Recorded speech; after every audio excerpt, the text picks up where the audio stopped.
Merci de ce beau temps. Et c'est une joie aussi de voir nos amis d'Alpha. Et c'est une joie aussi de voir Myriam, de Cécile. Soyez chacun et chacune vraiment accueillis et bienvenus. Quand on est invité dans une église à prêcher ou à enseigner, ce qui m'arrive souvent, on dit combien on apprécie le pasteur, depuis combien de temps on le connaît. Alors je vous épargnerai cette introduction-là, même si je connais votre pasteur depuis très longtemps et que je l'apprécie fortement. C'est avec grande joie que j'ai préparé ce temps de prédication en pensant à notre église ici à Salinel, à la communauté de vie que nous représentons. Et je voudrais vous proposer d'écouter deux textes à plusieurs voix, tirés de la Genèse. Alors j'ai demandé à plusieurs d'entre vous de venir lire. Si vous voulez bien venir au micro, je pense que ce sera mieux pour chacune et chacun. Alors Mélissa, Jean, si vous voulez bien venir, et puis ensuite Franck. Mettez mon micro.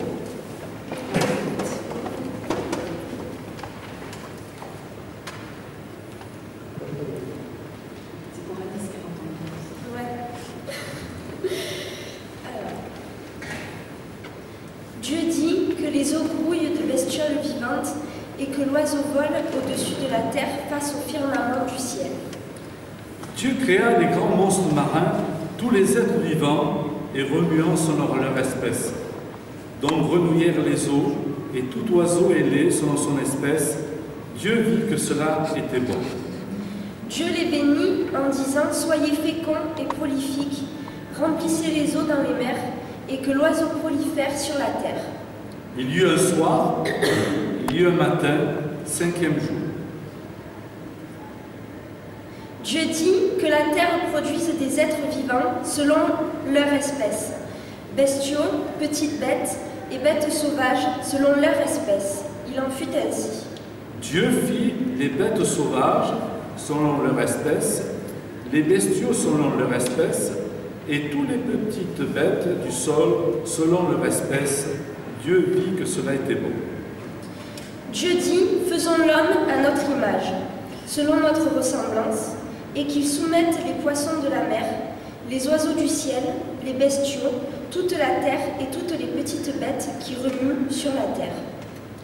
Dieu créa l'homme à son image, à l'image de Dieu, il le créa, mâle et femelle, il les créa. Dieu les bénit, et Dieu leur dit, « Soyez féconds et prolifiques, remplissez la terre et dominez-la, soumettez les poissons de la mer, les oiseaux du ciel, et toutes les bêtes qui remuent sur la terre. » Dieu dit, « Voici, je vous donne toute herbe qui porte sa semence sur toute la surface de la terre, et tout arbre dont le fruit porte sa semence, ce sera votre nourriture. À toute bête de la terre, à tout oiseau du ciel, à tout ce qui remue sur la terre et qui a souffle de vie, je donne pour nourriture toute herbe mûrissante. » Il en fut ainsi. Dieu vit tout ce qu'il avait fait. Voilà, c'était très bon. Il y eut un soir, il y eut un matin, 6e jour. La terre entière se servait de la même langue et des mêmes mots. Or, en se déplaçant vers l'Orient, les hommes découvrirent une plaine dans le pays de Shinéar et y habitaient. Ils se dirent l'un à l'autre, « Allons, moulons des briques et cuisons-les au four. » Les briques leur servirent de pierre et le bitume leur servit de mortier. « Allons, dirent-ils, bâtissons-nous une ville et une tour dont le sommet touche le ciel. Faisons-nous un nom afin de ne pas être dispersés sur toute la surface de la terre. » Le Seigneur descendit pour voir la ville et la tour que bâtissaient les fils d'Adam. « Hé, dit le Seigneur, ils ne sont tous qu'un peuple et qu'une langue, et c'est là leur première œuvre. Maintenant, rien de ce qu'ils projetteront faire ne leur sera inaccessible. Allons, descendons et brouillons ici leur langue, qu'ils ne s'entendent plus les uns les autres. » De là, le Seigneur dispersa sur toute la surface de la terre, et ils cessèrent de bâtir la ville. Aussi, lui donna-t-on le nom de Babel, car c'est là que le Seigneur brouilla la langue de toute la terre, et c'est là que le Seigneur dispersera les hommes sur toute la surface de la terre. Merci à nos lecteurs, vous aurez reconnu Genèse 1 et puis un petit peu plus tard Genèse 11. J'ai choisi ces deux textes qui se font écho des textes de la Genèse. Comme Luther le disait, le début de la Genèse, c'est le fondement de toute l'écriture. Et j'ai eu envie de revenir à des fondamentaux aujourd'hui, à quelque chose qui est un fondement à la fois de la Bible, mais aussi de notre vivre ensemble, ici à Salinel, dans nos familles et plus largement dans nos vies. Nous allons parler ensemble de l'unité dans la diversité. L'unité dans la diversité. Et nous verrons 3 points ensemble. D'abord la réalité de la diversité, la difficulté de la diversité, et puis comment mieux vivre les conditions pour l'unité dans la diversité. Et tout d'abord, la réalité de la diversité. Vous voyez la diversité, la différence, le mot chic c'est l'altérité, tout ça c'est des synonymes. La diversité, ça n'est pas un accident, ça n'est pas une erreur de manipulation, ça n'est pas une lente évolution regrettable, n'en déplaise aux évolutionnistes. Pour preuve, le premier texte que vous nous avez lu ce matin à 2 voix, dans une différence homme-femme, etc., et de génération, c'était voulu aussi. Vous avez entendu quelle était la toute première chose que Dieu bénit sur cette terre. La première fois qu'on nous dit que Dieu bénit, il a béni la diversité, il a béni la différence. Il y a une expression que vous avez entendue plusieurs fois dans leur bouche, selon leur espèce. Je dirais plutôt selon leur espèce, hein, selon leur espèce, c'est ça. On a entendu la répétition ici. Et le texte biblique nous relate ici, dans la Genèse, que Dieu a créé les arbres fruitiers, les animaux, les êtres vivants qui grouillent. Il y en a qu'on n'aime pas trop, mais c'est ça. Chacun selon leur espèce, c'est-à-dire dans leur diversité et avec ordre. C'est ça qu'on veut dire quand on dit chacun selon leur espèce, dans leur diversité et avec ordre. Et cette expression revient pas moins de 10 fois dans ce premier chapitre de la Genèse. Dieu, le Dieu créateur, a béni la diversité. Le créateur aurait pu se contenter d'une seule espèce de fruits, par exemple, ou d'une seule espèce de mammifères. Or, Dieu a créé la diversité des espèces et il a béni cette diversité. Relisons le verset 22 ensemble. Selon leur espèce, il les bénit. Et l'homme et la femme, à leur tour, dans leur diversité, mâles et femelles, au verset 27, il va les bénir. Mâles et femelles, il les créa, c'est-à-dire divers, et il les bénit. Dieu crée et bénit la diversité. Notez d'ailleurs que pour les êtres humains, au moment de la création de l'être humain, on ne retrouve pas l'expression « selon leur espèce ». Il n'y a pas d'espèce pour l'humanité. Pour l'humanité, il y a une seule humanité, n'en déplaise aux nouveaux racistes et quenelles en tout genre. Une seule humanité. La pédagogie de Dieu ici, je la trouve très interpellante. Quand on connaît la tendance du cœur de l'homme et de la femme à se diviser, à rivaliser, à se faire la guerre, on aurait pu s'attendre à ce que la toute première chose que Dieu allait bénir sur cette terre, ce soit un événement, on va dire, d'union, d'unité ou de fusion. Dieu aurait pu bénir la première fois qu'Adam et Ève ont été d'accord. La première fois qu'ils ont été une seule chair, peut-être les enfants sont sortis.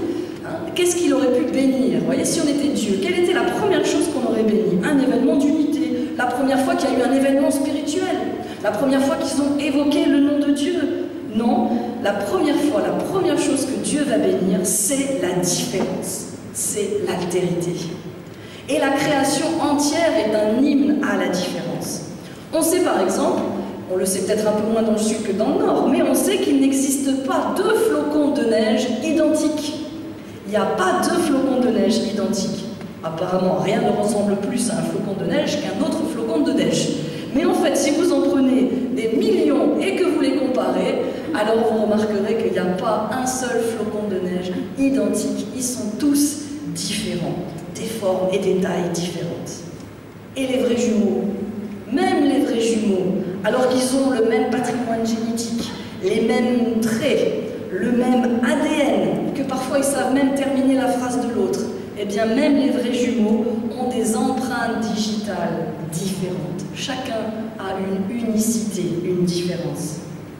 Cette valeur que Dieu accorde à la différence elle se vérifie même au tout début de la vie humaine, lors de l'histoire de notre conception à chacun. Vous allez me dire, on n'y était pas. Ah non, heureusement. Mais en fait, on sait maintenant comment ça se passe, le tout début de la vie humaine, et ça va nous apprendre quelque chose sur cette diversité. Ce sont les recherches en IRM qui nous ont montré ça. Vous vous souvenez, on vous avait appris sur les bancs de l'école comment ça s'était passé, que le début de la vie humaine, c'était une compétition féroce. Et que c'était le spermatozoïde le plus rapide, on va dire, qui féconde l'ovule par un acte violent, et que c'est lui qui transmet ses gènes. Donc ce qu'on nous avait appris, c'est qu'au début de la vie humaine, il y a de la violence, il y a de la compétitivité, et il y a de la bagarre et de l'exclusion. C'est-à-dire, ce qui marque le début de la vie humaine serait à l'image de ce qui se passe après, la loi du plus fort, sur Terre, dans notre monde. Or, on sait maintenant que ça ne se passe pas du tout comme ça, le début de la vie humaine. Ça n'est pas du tout un acte violent de compétition. En fait, c'est l'ovule qui choisit. C'est l'ovule qui fait le choix de ce spermatozoïde. Vous imaginez, ils sont tous autour de l'ovule à se dandiner et ils attendent que l'ovule choisisse le plus différent d'elle. Vous vous rendez compte sur quel choix elle va opérer sa sélection? Pas le plus fort, le plus beau, le plus rapide. Elle choisit le plus différent, le porteur d'ADN le plus différent d'elle. Au cœur de l'identité de l'être humain, au tout début de la vie, ce qui est valorisé, parce que c'est ce que nous devons valoriser aussi et chérir, c'est la différence. La différence. Et l'histoire est encore plus belle, ça va plus loin, parce que pour pouvoir entrer dans cet ovule, le spermatozoïde ne peut pas y arriver tout seul, même s'il a été choisi. Il a besoin de l'aide de tous les autres, qui vont libérer une enzyme et lui permettre alors de rentrer. Ça veut dire qu'il y a aussi de la coopération. Il y a aussi de la coopération, si vous voulez, pour pouvoir attaquer cette coquille de l'ovule. Donc c'est pas le plus rapide, le plus fort, c'est le plus différent et à l'aide de tous les autres et d'une coopération.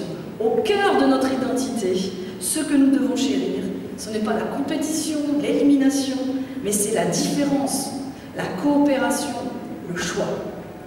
On retrouve cette valorisation de la différence dans les textes bibliques, notamment dans le Nouveau Testament. Souvenez-vous de ce passage de Paul en 1 Corinthiens 12, où il compare l'Église à un corps.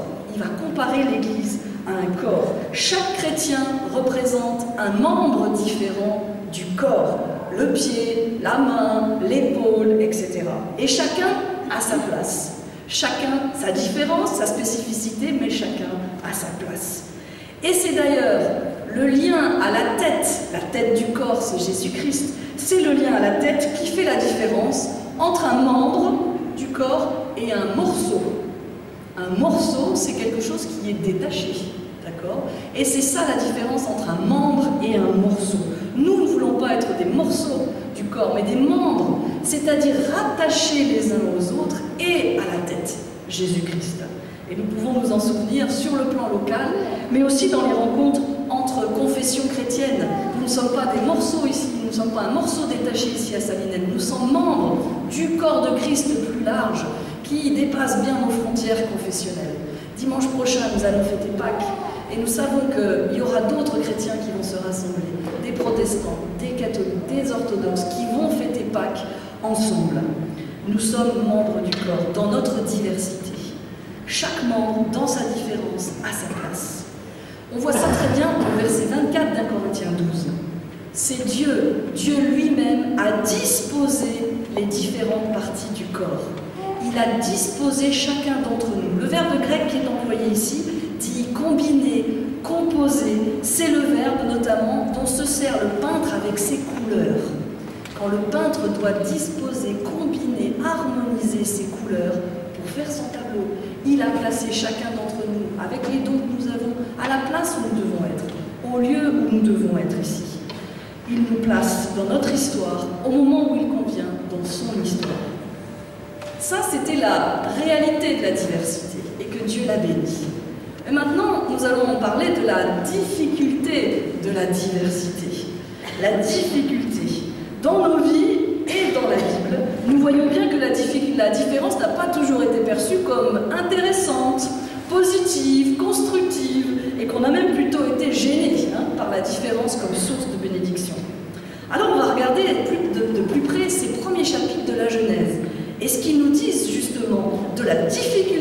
l'homme et de la femme à accepter la différence. Prenons Adam. Adam, lorsqu'il aperçoit Ève pour la première fois, il n'admire que la ressemblance avec elle.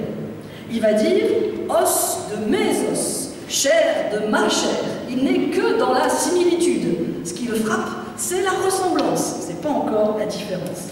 Et il va dire « elle a été tirée d'Ish, elle sera appelée Isha ». Vous voyez, même dans le nom qu'il va lui donner ici, il ne voit que la ressemblance. L'hébreu nous rend très bien ici cette ressemblance.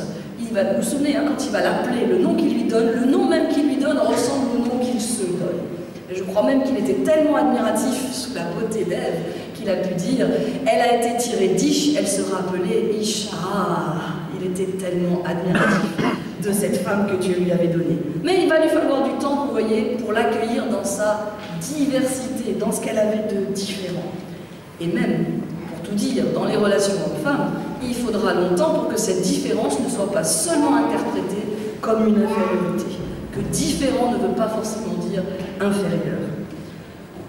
Vous voyez Adam et Ève. Et puis ensuite, c'est une autre différence qu'Adam et Ève vont refuser. Toujours quand on lit ce texte de la Genèse. Ils vont refuser leur différence d'avec Dieu. Dieu le Créateur.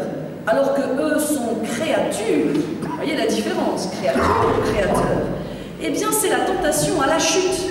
Ils vont refuser leur différence et ils vont céder à la tentation d'être comme des dieux. Ils vont céder à la tentation d'être comme des dieux. Et ça, c'est aussi notre tentation.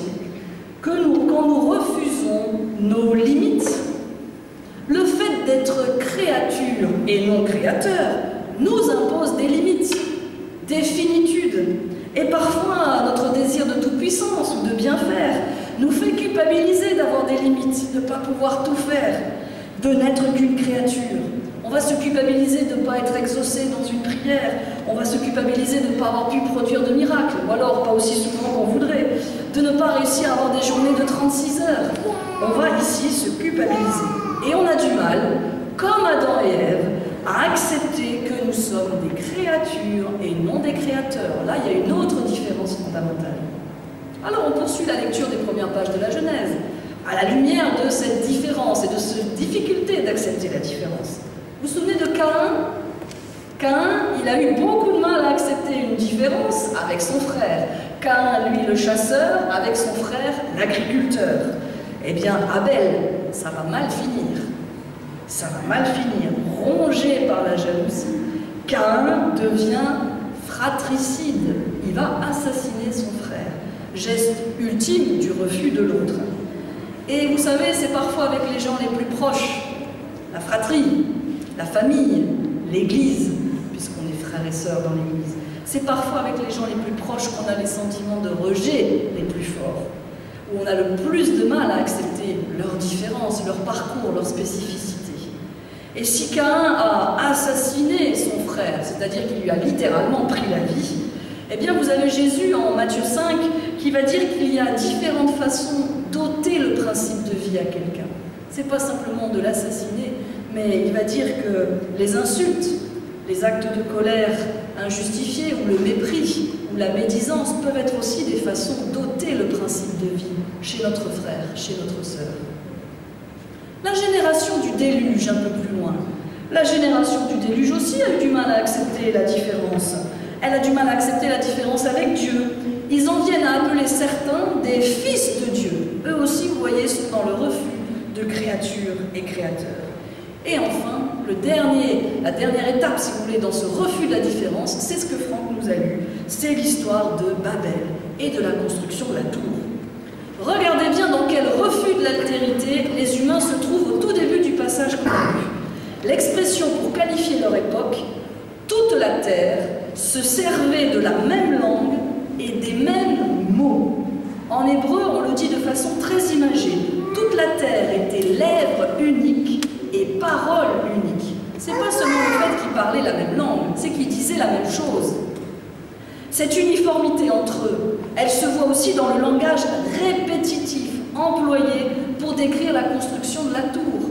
Regardez au verset 3. « Briquetons des briques et flambons-les à la flambée. » Vous vous entendez la répétition, les mêmes, on va dire même les mêmes sonorités qui sont utilisées. L'hébreu choisit délibérément des mots qui riment pour nous montrer que ça se répète, que c'est répétitif et monotone.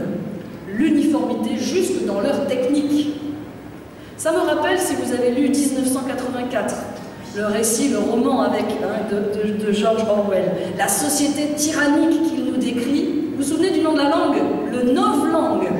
C'est en fait une langue faite de mots abrégés, courts, avec un sens précis, rapidement prononçable, pour réveiller le minimum d'émotion. Il ne faudrait surtout pas qu'en parlant, on communique une émotion, pour empêcher la pensée personnelle, pour nourrir la conformité au système. C'est ce qui se passe ici à Babel, où ils ont la même langue, en fait, où ils disent la même chose. Alors poursuivons cette histoire de Babel. Dans leur uniformité, les hommes bâtissent une tour pour se faire un nom. Pour se faire un nom. Vous le savez, dans la Bible, nommer, c'est prendre le pouvoir. D'habitude, les hommes reçoivent un nom. Par exemple, nos parents nous ont donné un nom. Ou bien, à la conversion, on nous dit dans l'Apocalypse que nous avons tous symboliquement reçu un nouveau nom. Et il y a d'ailleurs un très beau passage dans l'épître de Jacques, Jacques 1, 21, qui dit « Accueillez avec douceur la parole plantée en vous et capable de vous sauver la vie. » La parole qui a été plantée en vous. L'adjectif grec ici nous dit une parole qui a été implantée en vous. Déjà auparavant. La parole de Dieu qui est déposée par le Seigneur lui-même en nos cœurs, en chacun, pour nous guider. À nous de l'accueillir, mais elle a été plantée, implantée en chacun de nous. Chacun de nous a été désiré par Dieu. Nous avons tous une parole qui nous précède. Même si nos géniteurs, eux, n'ont peut-être pas été à la hauteur, la Bible, elle nous dit que pour chacun de nous, il y a une parole qui nous précède et qui, dans notre cœur, va nous sauver. Mais là, voyez ce que les hommes à Babel veulent faire. Eux, ils veulent se donner un nom. Ils veulent en fait exclure Dieu de leur histoire. Ils veulent se donner un nom. Ça me rappelle cet épisode dans notre histoire de France qu'on avait appris. Quand Napoléon est couronné empereur, en fait, il n'est pas couronné, il prend la couronne lui-même et se la met tout seul sur la tête. Il ne veut pas qu'on puisse dire que c'est quelqu'un qui l'a couronné, mais il s'auto-proclame, il s'auto-couronne, il prend littéralement la couronne des mains pour se couronner tout seul. C'est ça que veulent faire les gens à Babel ici, se donner un nom. Ils refusent d'être précédés d'une parole qui leur donne une identité. Ils veulent trouver en eux-mêmes leur nom, leur origine, leur destinée. C'est en fait un refus de l'autre.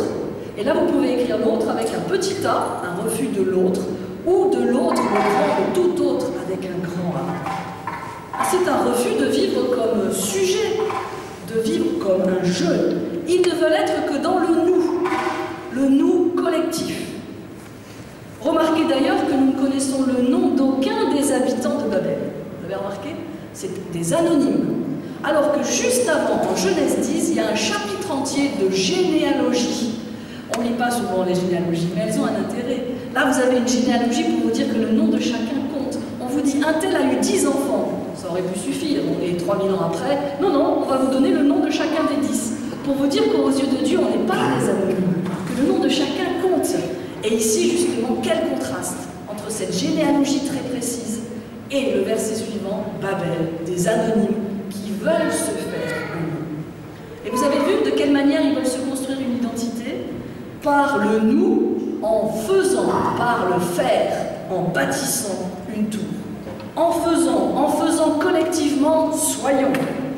Quel est leur objectif? Faisons-nous un nom, afin que nous ne soyons pas dispersés sur toute la terre. L'hébreu nous dit ici littéralement, afin de ne pas être submergés, afin de ne pas être répandus sur les visages de la terre. En fait, ce qu'ils ne supportent pas, c'est leur visage propre à chacun. Ils ne supportent pas la diversité. Ils ne supportent pas la diversité dans leurs convictions, dans leur visage. Ils ont peur d'être dispersés. C'est le même verbe que inonder. Ils ont peur d'être inondés, submergés. Tiens, qu'est-ce qui s'est passé juste avant Babel? Le déluge. Ils ont peur d'être inondés. C'est le mot pour employer pour le déluge. Leur peur peur d'être submergés, vous pouvez la comprendre vu ce qui vient de se passer, leur peur d'être submergés, d'être engloutis. En revanche, elle prend une toute autre explication si on pense à ce que Dieu a dit après ce déluge. Vous vous souvenez la promesse de Dieu après ce déluge? Il a promis qu'il n'y aurait plus jamais un déluge de la sorte. Et il a même qui submergerait les hommes. Et il a même donné l'arc-en-ciel en signe de cette promesse. Ce qui fait que les hommes, à chaque fois qu'ils voyaient un arc-en-ciel, pouvaient se souvenir de cette promesse. Mais au lieu de la confiance en Dieu, ils sont restés dans leur peur d'être submergés. Et ils vont tenter de la calmer par leurs propres efforts, par une indifférenciation, une uniformisation, un nous qui gomme les individualités. Il y a une tradition juive, un commentaire de ce passage, un midrash, qui nous commente cet épisode et qui souligne combien l'individu et la différence étaient exclus à cette époque. Voilà ce que dit ce commentaire à propos de la construction de la tour. Si parmi les personnes qui préparent les briques pour édifier la tour, une femme est sur le point d'accoucher, elle n'est pas déchargée de son travail. À l'heure de la naissance de l'enfant, elle fait des briques. Et après la naissance, elle continue à faire des briques, en portant l'enfant dans son tablier. Quant aux hommes qui montent les briques au sommet de la tour, ils doivent être vigilants. Non pas pour eux-mêmes, écoutez bien, ils doivent être vigilants. Si une brique tombe du haut de la tour, ce sont des pleurs et des lamentations. En revanche, lorsqu'un homme tombe du haut de la tour et se tue, personne ne le remarque. L'individu est nié dans cette tour de Babel, dans cette construction. Il n'y a plus que le nous qui compte. Arrive l'intervention de Dieu, au verset 5. Dieu décide d'intervenir. Vous avez remarqué toute l'ironie ici du narrateur. Les hommes tentent de construire une tour pour monter, et Dieu, lui, descend. Dieu a besoin de descendre pour voir la tour qu'il construise. Bon, on sait bien que Dieu n'habite pas là-haut, hein, il n'est pas dans les nuages, c'est pas Casimir, hein, d'accord? Il n'est pas dans les nuages là-haut, c'est une image, ça. On sait que le royaume de Dieu est un royaume spirituel, hein, qui est présent là, ici, autour de nous. Mais dans ce texte, c'est délibérément qu'on nous dit que Dieu descend, c'est même répété 2 fois, pour voir, pour bien montrer aux hommes que leur tentative était bien dérisoire. Et vous pourrez relire votre Bible pour voir tous les moments où Dieu descend pour voir les hommes, vers l'humanité. Dans l'Ancien Testament, quand Dieu descend, comme à Sodome et Gomorrhe, c'est plutôt pour juger son peuple. Ou bien il peut descendre pour le délivrer, c'est ce qu'il va dire à Moïse par exemple. Dans le Nouveau Testament, Dieu ne descend que pour faire du bien. On va fêter Pâques la semaine prochaine, repenser à l'ange du Seigneur qui descend le matin de Pâques pour rouler la pierre du tombeau. Alors Dieu intervient à Babel et dit « Maintenant, rien de ce qu'ils projetteront de faire ne leur sera inaccessible. » On a souvent vu dans cette intervention de Dieu à Babel celle d'un Dieu jaloux. « Oh là là, ils vont réussir quelque chose là, il faut vite que je les empêche. » Un Dieu castrateur qui serait jaloux de la réussite des humains. Ça, c'est mal connaître Dieu, le Dieu créateur, hein, le créateur inégalé. Au verset 6, en fait, quand il intervient, Dieu pose un diagnostic. Il leur dit, le résultat de votre totalitarisme, le résultat ici de votre nous, c'est que oui, tout est possible, mais que ce possible sera au prix du sacrifice de chacun, du sacrifice des individus. Et si Dieu intervient, c'est pour réintroduire la différence, pour réintroduire l'altérité, pour qu'ils ne sacrifient pas leur individualité. Il avait créé la différence et il l'avait bénie, et les hommes, eux, ils veulent détruire ça. L'homme n'avait pas perçu la diversité comme une bénédiction, bien au contraire. Alors Dieu va leur donner un coup de pouce. Il va les aider à quitter ce nous fusionnel pour se construire chacun. L'intervention de Dieu, ce n'est pas une punition. Vous avez vu qu'il ne détruit même pas la tour. L'intervention de Dieu n'est pas une punition. Vous allez en Irak aujourd'hui, vous voyez des ziggourats, hein, des tours qui ressemblent à celle-là. Mais c'est une intervention de protection envers les hommes, contre eux-mêmes. Dieu vient arrêter le processus de décréation que les hommes ont commencé. Lui avait fait un processus de création, et là, les hommes, eux, sont dans la décréation. Que fait Dieu? Il va accentuer leurs différences. Il les disperse. Il brouille leur langue. Eux qui avaient refusé l'arc-en-ciel, qui est d'ailleurs un symbole de diversité, vous avez vu toutes les couleurs hein, qui sont là, Ils avaient refusé l'arc-en-ciel pour une tour, symbole d'uniformité. Eh bien, ils vont devoir retrouver la beauté de chaque langue, la beauté de chaque couleur, la beauté de chaque visage et de chaque personne. Eux qui s'étaient rassemblés pour se ressembler, Dieu va les disperser, pour les renvoyer à leur diversité. En fait, il leur offre une nouvelle chance. C'est ça qui se passe à Babel. Et ça se voit au nom qui est donné, Babel. Pour nous, ça n'évoque pas grand-chose, peut-être Babybel au mieux, vous voyez, mais pour nous, ça ne veut rien dire, Babel.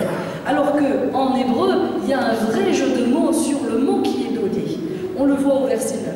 On appela ce lieu Babel, ou Babylone, car le Seigneur a fait de la langue unique, de la pensée unique, un Babylonie. Un Babyl, une manière de parler qui soit oni, qui soit rejeté.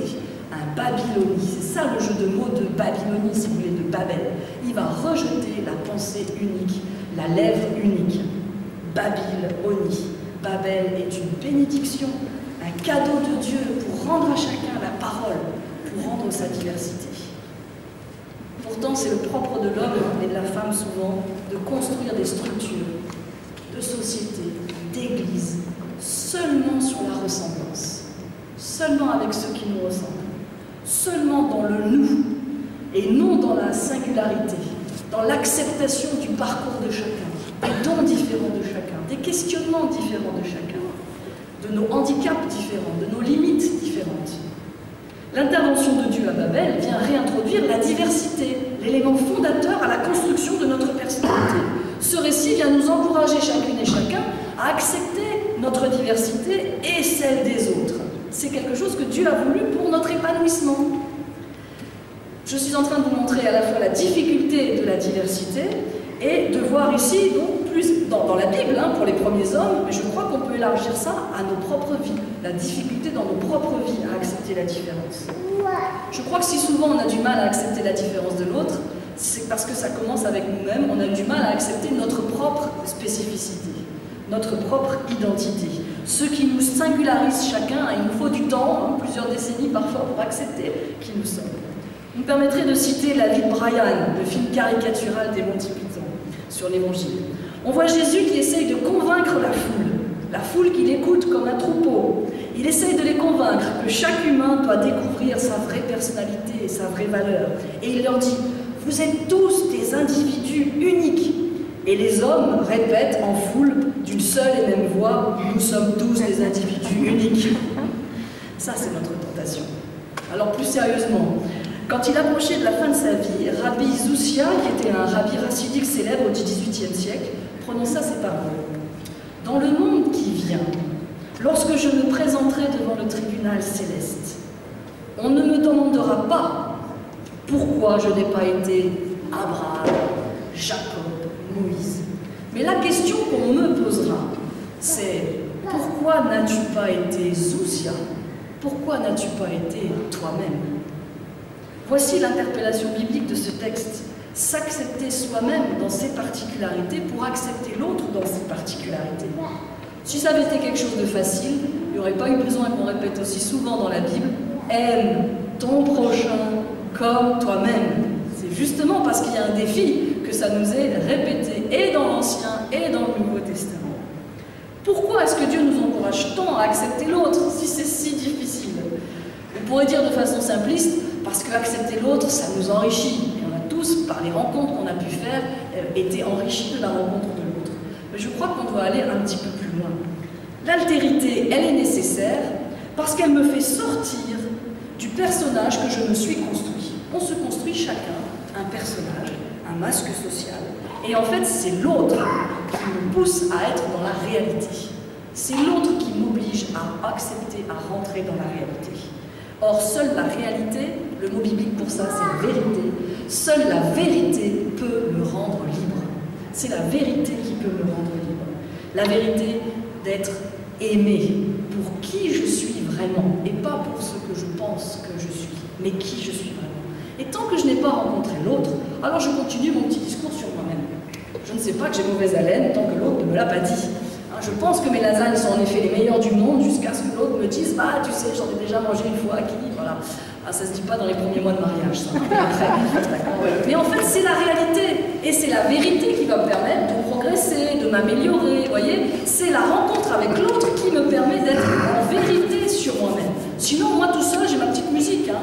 Voilà, soit dévalorisante, soit trop valorisante, mais je fais ma petite musique intérieure. Et c'est l'autre, je me crois, le plus beau, le plus fort, le plus intelligent, ou inversement, le plus nul des plus nuls. Et j'ai besoin de l'autre, de sa parole, pour réintégrer la réalité, la vérité. C'est quand je rencontre l'autre que je peux réellement devenir moi-même. C'est le philosophe Martin Buber qui avait très bien résumé ça.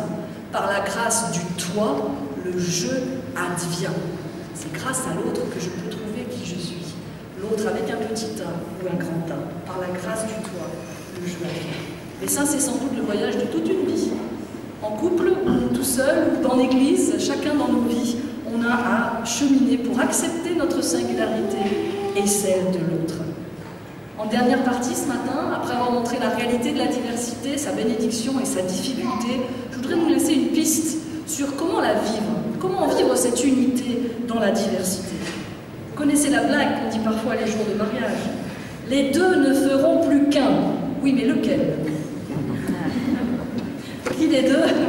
C'est pas ça l'unité, hein, c'est pas on suivra un des deux. Les deux ne feront plus qu'un, reste à déterminer lequel. Une des pistes que nous propose le texte biblique pour vivre l'unité dans la diversité, c'est de savoir valoriser non seulement nos différences, mais aussi nos ressemblances. Je voudrais dire un mot sur nos ressemblances. Vous verrez que dans les pages de l'Écriture, on ne valorise pas non plus la différence en tant que telle, toute seule. C'est-à-dire, elle n'est pas un absolu en soi. Elle doit se conjuguer avec l'acceptation des ressemblances. Il ne s'agit pas d'être absolument, forcément, tout le temps différent. Ça, c'est l'âge de l'adolescence, on veut toujours forcément se démarquer. Mais on doit aussi être dans l'acceptation. La différence doit s'articuler avec la ressemblance. La ressemblance. Notre identité, elle doit se construire dans la différence et dans la ressemblance. En quoi je ressemble et en quoi je diffère des autres.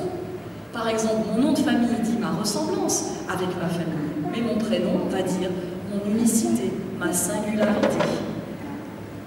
Vous remarquerez que certaines personnes n'aiment que la ressemblance. Certaines personnes, alors on parlait des ados, mais ils ont aussi une forme d'intérêt pour la ressemblance, le même portable, le même jean, etc. Et donc, vous avez des personnes qui ne sont que sur la ressemblance, d'autres qui ne sont que sur la différence. Par exemple, c'est tout le succès dans notre société de consommation de nous faire croire qu'on a un produit customisé, personnalisé. Hein, ça a été fait à la chaîne, mais parce qu'on y a ajouté quelque chose de personnalisé, ça devient un produit unique. Vous avez même des parents qui inventent des prénoms en associant des syllabes improbables pour que personne n'ait le même prénom que leur enfant. Donc ça, c'est la différence et la ressemblance. Nous avons besoin, c'est ce que nous disent les textes bibliques, des deux dimensions. Nous avons besoin de différence et de ressemblance. Là, si vous voulez, la ressemblance, elle me sécurise. C'est sécurisant d'être avec des gens qui me ressemblent. Mais j'ai aussi besoin de la différence parce que c'est dans la différence qu'il y a la vie et la créativité. Alors l'Église n'est pas un club. Dans l'Église, ce n'est pas que des gens qui me ressemblent. C'est aussi le lieu où j'accueille la différence, la diversité. Le projet de Dieu, c'est à la fois la valorisation de la différence et de la ressemblance, comme alliés à notre construction. Nous avons besoin des deux. Je pense que ça, c'est un beau défi pour 2014, pour nous, pour nos vies et pour notre Église, d'accepter à la fois de cultiver la différence et la ressemblance. J'ai besoin de votre différence et de votre ressemblance. Nous avons besoin les uns des autres pour mieux comprendre Dieu, pour mieux nous comprendre nous-mêmes. Pour être créatifs, pour être sécurisés, nous avons besoin de ces deux dimensions. Je terminerai avec un des versets qu'on a lus ensemble. Revenons à notre texte là de la Genèse, Genèse 1. Quand Dieu bénit la création dans sa différence et dans sa ressemblance, et qu'il dit les dernières paroles, et il a dit qu'il a trouvé que cela était très bon, très bon. Et je nous souhaite que nous puissions aussi savourer dans nos vies ce moment de la différence et de la ressemblance avec les autres, et que nous voyons que tout cela est très bon. Amen. Je vous propose de prendre une minute ou deux ensemble, chacun pour soi, dans le calme, pour réfléchir et nous placer devant le Seigneur.